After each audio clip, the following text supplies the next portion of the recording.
الحمد لله رب العالمين والعاقبة للمتقين والصلاة والسلام على أشرف الأنبياء والمرسلين ومن تبعهم بإحسان إلى يوم الدين. قال الله تبارك وتعالى في القرآن المجيد والفرقان الحميد: فأعوذ بالله من الشيطان الرجيم، بسم الله الرحمن الرحيم. يا أيها الذين آمنوا اتقوا الله حق تقاته ولا تموتن إلا وأنتم مسلمون. وقال الله تبارك وتعالى: يا أيها الناس اتقوا ربكم الذي خلقكم من نفس واحدة وخلق منها زوجها وبث منهما رجالا كثيرا ونساء واتقوا الله الذي تساءلون به والأرحام إن الله كان عليكم رقيبا. وقال الله تبارك وتعالى: يا أيها الذين آمنوا اتقوا الله وقولوا قولا سديدا يصلح لكم أعمالكم ويغفر لكم ذنوبكم ومن يطع الله ورسوله فقد فاز فوزا عظيما. صدق اللہ العظیم. محترم حاضرین، نوجوان دوستو، بزرگوں، ہم آپ کا مسجد ابراہیم ملت نگر فیض پور میں تہہ دل سے استقبال کرتے ہیں اور اس بات کی مبارکبادی پیش کرتے ہیں کہ آپ حضرات نے نکاح کے لیے مسجد جیسے بابرکت اور عمدہ مقام کو آپ حضرات نے منتخب کیا ہے. اللہ تعالیٰ اس پر آپ حضرات کو جزائے خیر عطا فرمائے. حاضرین کرام، اس وقت جس مجلس میں ہم اور آپ بیٹھے ہیں یہ انتہائی بابرکت مجلس ہے. یہ کوئی دنیاوی مجلس نہیں ہے کہ جو لغو اور لا یعنی ہو، بلکہ یہاں پر ہمارا بیٹھنا بھی باعث ثواب ہے. اس لیے کہ یہاں پر اللہ کی آیتیں پڑھی جاتی ہیں، رسول اللہ صلی اللہ علیہ وسلم کی باتیں بتائی جاتی ہیں اور ایک سنت ادا کی جاتی ہے. اس لحاظ سے یہ بابرکت مجلس ہے. اللہ تعالیٰ اس کے اندر خیر و برکت ڈال دے. حاضرین کرام، نکاح جو ہے یہ اس کا اگر معنی دیکھا جائے تو دراصل ہے کہ باہم رضامندی کے ساتھ شریعت کے مطابق آپس میں ملنے کا نام نکاح ہے. اپنی جائز تمناؤں کو، اپنی جائز خواہشات کو شریعت کے مطابق اپنی خواہشات نفس کو پورا کرنے کا نام نکاح ہے. پیارے بھائیوں، یہ نکاح کا معاملہ ایسا ہے کہ انبیاء علیہ السلام نے بھی نکاح کیا ہے اور یہ ہر دور میں مستعمل رہا ہے. خود انبیاء علیہ السلام نے اس کی دعوت دی ہے، اپنے پیروکاروں کو، اپنے متبعین کو بھی اس کی دعوت دی ہے اور اس کی ترغیب دی ہے. قرآن مجید میں اس کی گواہی بھی موجود ہے. اللہ تعالیٰ کا ارشاد ہے: وَلَقَدْ أَرْسَلْنَا رُسُلًا مِّن قَبْلِكَ وَجَعَلْنَا لَهُمْ أَزْوَاجًا وَذُرِّيَّةً کہ ہم نے آپ سے پہلے جتنے بھی رسول بھیجے ہیں وہ تمام کے تمام شادی شدہ تھے، صاحب اولاد تھے. یعنی ایسے نہیں تھے کہ وہ نکاح نہ کرتے ہوں، بے نکاح رہے ہوں. یاد رکھیں، اسلام کے اندر بن بیاہے بیٹھے رہنا، نکاح نہ کرنا، نکاح میں دیری کرنا، یہ چیز کو ناپسند کیا گیا ہے.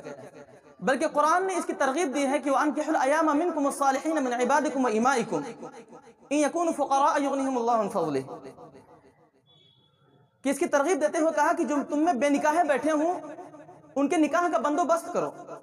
یعنی سماج اور معاشرے کی بھی یہ ذمہ داری ہے کہ ایسے افراد جو سماج اور معاشرے میں بن بیاہے بیٹھے ہیں، کسی وجہ سے ان کے نکاح میں دیری ہو رہی ہے، تو ایسے افراد جو سماج اور معاشرے کے با اثر افراد ہیں، سوجھ بوجھ رکھنے والے افراد ہیں، ان کی یہ ذمہ داری بنتی ہے کہ ان کے نکاح کا انتظام کریں. نکاح کا انتظام کا مطلب یہ ہے کہ ان کے لیے سبیل پیدا کریں، ان کے لیے نکاح کے لیے، ان کے لیے رشتے تلاش کریں. اگر کوئی مسئلہ ہو تو اس مسئلے کو حل بھی کریں. یہ سماج اور معاشرے کے ہر فرد کی ذمہ داری ہے. پیارے بھائیوں، اسی لیے آپ جانتے ہیں کہ یہ جو دور، جس دور سے ہمارا آپ گزر رہے ہیں، یہ بہت ہی پرفتن دور ہے. اس دور میں ہر والدین کی سب سے اولین ذمہ داری یہ ہے کہ اپنے بچوں کی سب سے پہلے شادی کریں. انتہائی خطرناک دور سے ہمارا آپ گزر رہے ہیں. اس میں خواہ مخواہ کا دیر کرنا، خواہ مخواہ کے ہیلے اور بہانے کرنا کہ ابھی گھر نہیں بنا ہے، ابھی بچہ پڑھائی کر رہا ہے، ابھی بچے کی شادی کی عمر ہی کیا ہے، ابھی تو دیکھیں گے، دیکھا جائے گا. یہ وہ چیزیں ہیں جس سے ہم یہ تو سمجھتے ہیں کہ ابھی ہمارا بچہ اپنے قدم پر کھڑا نہیں ہوا ہے، ابھی اس کو کسی سٹیٹس پر، کسی مقام پر پہنچنے میں کچھ ٹائم باقی ہے. لیکن ہم یہ نہیں سمجھ پاتے ہیں کہ ہمارا بچہ اس مقام تک پہنچتے پہنچتے نہ جانے کتنی مرتبہ لڑکھڑا چکا ہوتا ہے. میری مراد آپ سمجھ جائیے کہ میں کہنا کیا چاہتا ہوں کہ ہمارا بچہ نہ جانے کتنی مرتبہ لڑکھڑا چکا ہوتا ہے، کتنی مرتبہ گڈھے میں گر چکا ہوتا ہے، لیکن ہمیں اس کی فکر نہیں ہوتی ہے۔ ہم یہ سمجھتے ہیں کہ ابھی تو ہمارا بچہ پڑھائی میں مشغول ہے، ہمارا بچہ ابھی کمائی میں مشغول ہے، ابھی اس نے کچھ کیا نہیں ہے، اور حالانکہ اس بچے کے اندر جن برائیوں میں وہ ملوث ہو جاتا ہے، جن خطرناک برائیوں میں گر چکا ہوتا ہے، اس سے نکلنا اس کے لیے ناممکن ہو جاتا ہے۔ تو اس لیے بہت ہی ضروری ہے، اولین ذمہ داری ہے والدین کی اپنے بچوں کے نکاح کریں۔ دوسری بات یہ ہے کہ اللہ رب العالمین نے نکاح کو اتنا آسان بنایا ہے کہ اس نکاح کی آسانی میں ہی ہمارے اور آپ کے لیے بھلائی ہے۔ اللہ کے نبی صلی اللہ علیہ وسلم نے نوجوانوں کو اس کی ترغیب دیتے ہوئے کہا کہ اے نوجوانوں کی جماعت، تم میں سے جو نکاح کی استطاعت رکھتے ہیں وہ نکاح کر لیں، کیونکہ یہ چیز شرمگاہ کی بہت زیادہ حفاظت کرنے والی اور بہت زیادہ نکاحوں کو محفوظ کرنے والی ہے۔ اور اگر ایسا نہیں کر سکتے تو کم سے کم تم روزے رکھو، کیونکہ یہ ڈھال ہے۔ اب آپ دیکھیے کہ نکاح کی ترغیب دیتے ہوئے نبی کریم صلی اللہ علیہ وسلم نے کس انداز میں نوجوانوں کو ترغیب دی ہے، کس انداز میں نوجوانوں کو ابھارا ہے کہ تمہارے سامنے یہ جو بڑی بڑی چیزیں ہیں کہ ہم بعد میں کر لیں گے، ہماری عمر ہی کیا ہے، یا ہمارا بچہ ابھی پڑھ رہا ہے، نہیں، آپ دیکھو کہ میرا بچہ کہیں ایسا نہ ہو کسی گناہ میں ملوث ہو جائے۔ یہ بہت ہی خطرناک بات ہے۔ یاد رکھیں کہ اگر کسی وجہ سے والدین اپنے بچے کی شادی میں ڈھیل کر رہے ہیں، سستی اور کاہلی کا شکار ہو رہے ہیں، یا اس کی میں دیری کر رہے ہیں، اور اگر بچہ کسی گناہ میں ملوث ہوتا ہے تو اس کا براہ راست اس گناہ کا تعلق اس کے والدین سے ہوگا، اس کے والدین بھی اس میں ملوث مانے جائیں گے۔ یہ چیز بہت ہی سادہ اور بہت ہی سمپل ہے۔ اللہ کے نبی صلی اللہ علیہ وسلم کے زمانے میں اگر ہم اس چیز کو دیکھیں تو ہمیں اور آپ کو ملے گا کہ انتہائی سادگی کے ساتھ نکاح ہو جایا کرتا تھا۔ یہ آج ہمارے حالات ایسے ہیں کہ ہم نکاح کے معاملے میں بہت زیادہ دکھاوا، خواہشات نفس کی پیروی، منمانی اور دل کے بھڑاس نکالنے کی ہم کوشش کرتے ہیں کہ ابھی تو ہمارا پہلا بچہ ہے، ابھی تو ہمارا ایک ہی بچہ ہے، اور نہ جانے کیا کیا باتیں کر کر کے ہم، آپ دیکھیں کہ کیا کچھ کرتے ہیں، اپنی خواہشات نفس کی تکمیل کرتے ہیں کہ منگنی کے نام پر ایک پوری شادی ہو جاتی ہے، منگنی کے نام پر، گود بھرائی کے نام پر، اور نہ جانے کون کون سے رسم، واللہ عالم سمجھ ہی میں نہیں آتا ہے۔ ان رسوم اور رواج کے نام پر پہلے ہی والدین کے بہت سارے پیسے خرچ ہو جاتے ہیں، اس کے بعد شادی کا معاملہ آتا ہے 1 سال 1.5 سال کے بعد، اور اس پیریڈ میں یہ سوچ کر کے کہ اب تو دونوں کی منگنی ہو گئی ہے، لڑکی اور لڑکے آپس میں خوب باتیں بھی کرتے ہیں، بالکل فری ہو کر کے والدین ان کو موبائل دیتے ہیں۔ اب کیا ہے مسئلہ، کیا ہے، اب تو بچے کی منگنی ہو گئی ہے، بچے کا نکاح ہونے والا ہے، بات چیت طے ہے، پکی ہے، لیکن کبھی ایسا بھی ہوتا ہے کہ نہ بات چیت ہوتی ہے، نہ کچھ ہوتا ہے، نکاح بھی ختم ہو جاتی ہے۔ پھر کیا ہوتا ہے، یہ جو گناہ میں ملوث ہوئے والے بچے، اس کا پورا جو بھاڑا پھوٹے گا وہ کس کے اوپر پھوٹے گا بتائیے؟ اس لیے پہلی فرصت میں ان تمام چیزوں سے اپنے آپ کو بچائیں، اپنے بچوں کو بچائیں، اور سادگی کے ساتھ، انتہائی سادگی کے ساتھ نکاح کو کرنے کی کوشش کریں۔ اللہ کے نبی صلی اللہ علیہ وسلم کے زمانے میں ایک صحابی تھے حضرت عبد الرحمن بن عوف رضی اللہ عنہ۔ ان کے نکاح کا معاملہ اگر آپ دیکھیں گے تو حیران رہ جائیں گے۔ اللہ کے نبی صلی اللہ علیہ وسلم نے ان کو ایک مرتبہ دیکھا اور پوچھا کہ عبد الرحمن یہ کیا ہے؟ ان کے کپڑے پر زردی لگی ہوئی تھی، تو کہا اللہ کے نبی صلی اللہ علیہ وسلم میں نے نکاح کر لیا ہے۔ اللہ کے نبی صلی اللہ علیہ وسلم نے کہا بارک اللہ، اللہ تمہیں اس میں برکت دے، اور اس کے بعد کہا کہ ولیمہ کرو۔ اب آپ دیکھیں کہ اللہ کے نبی صلی اللہ علیہ وسلم نے اس کو برا نہیں مانے، کیا ہے میں موجود ہوتے ہوئے مجھ کو بلایا نہیں گیا؟ سادگی دیکھیے، اللہ کے نبی صلی اللہ علیہ وسلم نے بھی اس کی ترغیب نہیں دی۔ ضروری نہیں ہے کہ بڑے بڑے لوگوں کو اپنے نکاح میں بلایا جائے، واہ واہی ہو اور لوگ کہیں کہ ارے میرے نکاح میں تو، یا فلاں کے نکاح میں تو فلاں صاحب آئے تھے، فلاں صاحب آئے تھے، فلاں مولانا صاحب آئے تھے۔ اللہ کے نبی صلی اللہ علیہ وسلم سے بڑھ کر کوئی نہیں ہو سکتا، لیکن سادگی دیکھو، یہ حقارت نہیں ہے، دراصل سادگی ہے کہ اللہ کے نبی صلی اللہ علیہ وسلم نے اس بات کو برا نہیں مانا، اور صحابہ کرام بھی اس چیز کو اتنی اہمیت نہیں دیا کرتے تھے، سادگی کے ساتھ نکاح کر لیا کرتے تھے۔ دوسری بات ولیمے کی بات آئی، اللہ کے نبی صلی اللہ علیہ وسلم نے کہا اولیموا ولو بشاۃ، کہ ولیمہ کرو چاہے ایک بکری سے ہی کرو۔ ہمارے ہاں ماحول کیا ہے کہ جس دن بارات جانے والی ہے کل، اس سے ایک دن پہلے پورے گاؤں میں ہلدی کے نام پر، کس کے نام پر رہتا ہو، کیا رہتا بھائی، اس کے نام پر لوگوں کو دعوت دیتے ہیں۔ وہ ولیمہ نہیں ہے، وہ تمہاری رسم اور رواج تو ہو سکتے ہیں، لیکن وہ ولیمہ نہیں ہے۔ ولیمہ نکاح کے بعد ہے، دوسرے دن کرے آدمی۔ جب بیوی کو لے کر کے جائے اس کے بعد دوسرے دن اپنے رشتہ داروں کو عزیز و اقربا کو بٹھا کر کے کم لوگوں کو بلا کر کے یا جتنا بھی اس کی استطاعت ہو استطاعت کے مطابق ولیمہ کرے. یہ سنت ہے. اور اس سے پہلے جو کچھ کیا جاتا ہے وہ رسم و رواج ہے, اور رسم و رواج کی شریعت میں کوئی گنجائش نہیں ہے. سادگی کی اگر بات دیکھیں, حضرت صفیہ رضی اللہ عنہ کا واقعہ اگر آپ دیکھیں گے تو حیران رہ جائیں گے. جنگ خیبر کا موقع ہے, مال غنیمت کے طور پر حضرت صفیہ رضی اللہ عنہ آتی ہیں. اللہ کے نبی صلی اللہ علیہ وسلم ان کو آزاد کر دیتے ہیں, اور ان کی آزادی ہی ان کا مہر طے پاتا ہے. اور اللہ کے نبی صلی اللہ علیہ وسلم صحابہ کرام کے درمیان اعلان کرتے ہیں, اور ملیدے پر کیا نام ہے ولیمہ ہو جاتا ہے.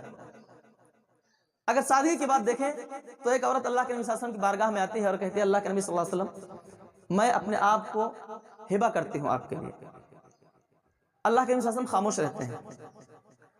کافی دیر ہو جاتی ہے تو ایک نوجوان اٹھتے ہیں اور کہتے ہیں, اللہ کے نبی صلی اللہ علیہ وسلم اگر آپ خواہش مند نہیں ہیں تو آپ مجھے اجازت دے دیں کہ میں ان سے نکاح کر لوں.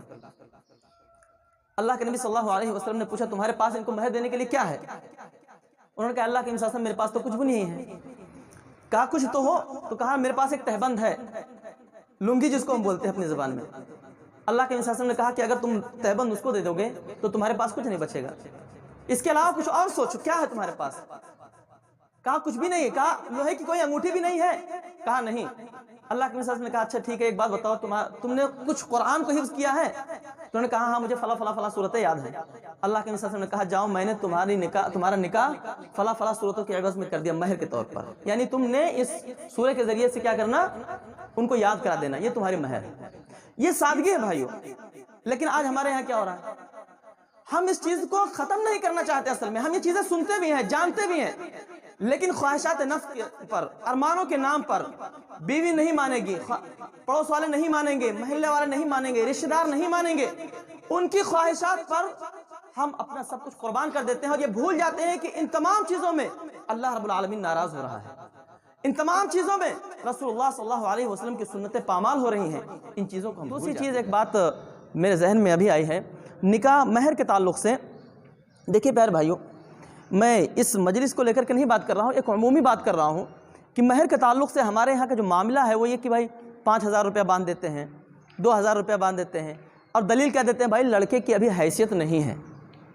دلیل کیا دیتے ہیں, اگر پوچھا جائے بھائی اتنا مہر کم کیوں باندھتے ہو, تو شریعت بھی اس کی گنجائش دیتی ہے کہ کم سے کم نکاح باندھو, مہر باندھو. اور دوسری بات یہ کہ بھائی لڑکے کی ابھی گنجائش نہیں ہے. حالانکہ اگر آپ دیکھیں تو یہ بہت ہی موجودہ زمانے میں تو انتہائی کمزور دلیل ہے. کیسے؟ آپ دیکھو کہ ہر شخص کے جیب میں کم سے کم 20,000 کا موبائل موجود رہتا ہے. اینڈرائڈ موبائل ہر شخص کے دولہے کے جیب میں بھی موجود رہے گا. لیکن جب نکاح مہر کا معاملہ آ جاتا ہے تو کیا کرتا ہے, 5,000, 3,000, 8,000, 10,000, بس اس سے آگے نہیں بڑھ پاتا. بڑے بڑے لوگوں کے, میں نے یہیں پر فیس بک کے اندر دیکھا ہے, بڑے بڑے لوگ جن کے پاس ڈیلی کا انکم جو ہے وہ تقریباً کچھ نہیں تو لاکھوں کا انکم ہوگا, ایسے لوگوں کے ہاں مہر کتنا بن رہا ہے, 10,000. کیا بات ہے بھائی. اس کا سائیڈ ایفیکٹ کیا ہے میں آپ کو بتاتا ہوں. سائیڈ ایفیکٹ یہ ہے کہ موجودہ زمانے میں ہو کیا رہا ہے کہ جب بھی کوئی حالات ایسے آتے ہیں کہ دونوں خاندانوں کے درمیان جب معاملات بگڑتے ہیں تو 5,000 دولہے کے لیے دینا کوئی مشکل کام نہیں ہوتا ہے. فوراً کسی سے ادھار لے کر کے اس کے منہ پہ مار دیتا ہے, یہ لے نکل اپنے گھر پہ. اور بدلے میں جو زیورات وغیرہ بناتے ہیں, جیسے پوتے وغیرہ کیا کیا نام ہے, وہ سب جب دیتے ہیں تو اس کو چھین لیتے ہیں, لاؤ دے دو, بالکل اس کو کنگال کر کے لڑکی کو اس کے والدین کے گھر پہ بھیج دیتے ہیں. اس لیے کہ انہوں نے جو مہر باندھا تھا اس مہر کے معاملے میں انہوں نے صرف 5,000 دینا تھا, 5,000 انہوں نے دے دیے, لڑکی کوئی ہو گئی. حالانکہ یہ چیز بھی آتی ہے کہ ہم اگر لڑکی کو کوئی چیز دے دیں, نکاح کے بعد اگر ہم نے کچھ کپڑے دے دیے, کچھ زیورات دے دیے, کچھ چیزیں دے دی, تو یہ بطور ہدیہ ہے, تحفہ ہے, اس کو واپس لینا جائز نہیں ہے. بلکہ ایسے شخص کو کہا گیا ہے کہ کتا ہے وہ جو قے کر کے چاٹ لیتا ہے. اور مسلمانوں کے اندر یہ چیزیں عام ہو چکی ہیں کہ پہلے تو بہت کچھ کریں گے سب ٹھیک ٹھاک, لیکن جب بگڑتے ہیں, حالات بگڑتے ہیں, تو ان حالات میں کیا کرتے ہیں, سب کچھ چھین چھان کر کے واپس لے لیتے ہیں. لیکن اگر مہر کچھ زیادہ باندھا جائے موجودہ حالات میں 50,000, 60,000, یا زیورات پر باندھا جائے 2 تولہ 3 تولہ, تو پھر شوہر کو بھی اسی پر اگر نکاح باندھ دیا, مہر باندھ دیا جائے, تو پھر شوہر کو بھی ایک مرتبہ سوچنا پڑے گا کہ میری اتنا مالیت کی میرے سامان چلے جائیں گے. میں کنگال ہو جاؤں گا، لیکن اس کو 5,000 دینے میں کوئی سنکوچ نہیں ہوتا ہے۔ یہ حالات ہے بھائیو، ان حالات میں ہمیں اور آپ کو ضروری ہے کہ ہم ان چیزوں کو تھوڑا تبدیلی لائیں اپنے اندر۔ ہم اور آپ ان سب اس سے جوجھتے ہیں، آپ بھی جوجھتے ہیں، ہم بھی جوجھتے ہیں اس سے۔ اس لیے میں کہتا ہوں کہ تھوڑی بہت چیز اپنے اندر تبدیلی لاؤ۔ ایک تو مہر کے معاملے میں تبدیلی لاؤ، دوسرے کہ نکاح کو آسان بنانے کی زیادہ سے زیادہ کوشش کرو۔ اللہ تعالیٰ سے دعا ہے کہ اللہ تعالیٰ ہم اور آپ کو ان تمام باتوں پر عمل کی توفیق عطا فرمائے، آمین۔ والسلام علیکم ورحمۃ اللہ۔ سلیم شیخ رحمان صاحب، آپ وکیل ہیں۔ شیخ افضل شیخ طاہر آپ ہیں گواہ کے حیثیت سے۔ حمید علی، حمید کے حامد ہیں کیا ہے؟ حمید علی آپ گواہ ثانی ہیں۔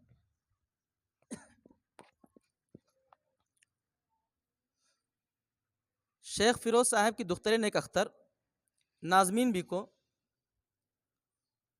شیخ سلیم شیخ رحمان صاحب کی وکالت سے شیخ افضل اور شیخ حمید علی صاحب ان دونوں صاحبان کی گواہی سے حاضرین مجلس کے روبرو 5,000 روپیہ مہر مؤجل ادھار میں نے آپ کو شیخ داؤد شیخ حامد صاحب نازمین بھی شیخ فیروز کو آپ کی زوجیت میں دیا کہ آپ نے قبول کیا؟ قبول ہے، زور سے بولیے۔ قبول ہے۔ شیخ فیروز صاحب کی دختر نیک اختر نازمین بھی ان کو سلیم صاحب کی وکالت سے افضل صاحب حمید علی صاحب ان دونوں صاحبان کی گواہی سے حاضرین مجلس کے روبرو 5,000 مہر مؤجل علاوہ نان نفقہ کے شیخ داؤد شیخ حمید صاحب آپ کے نکاح میں دیا کہ آپ نے قبول کیا؟ قبول ہے، الحمدللہ میں نے قبول کیا۔ الحمدللہ قبول ہے۔ دعا فرما لے بھائی۔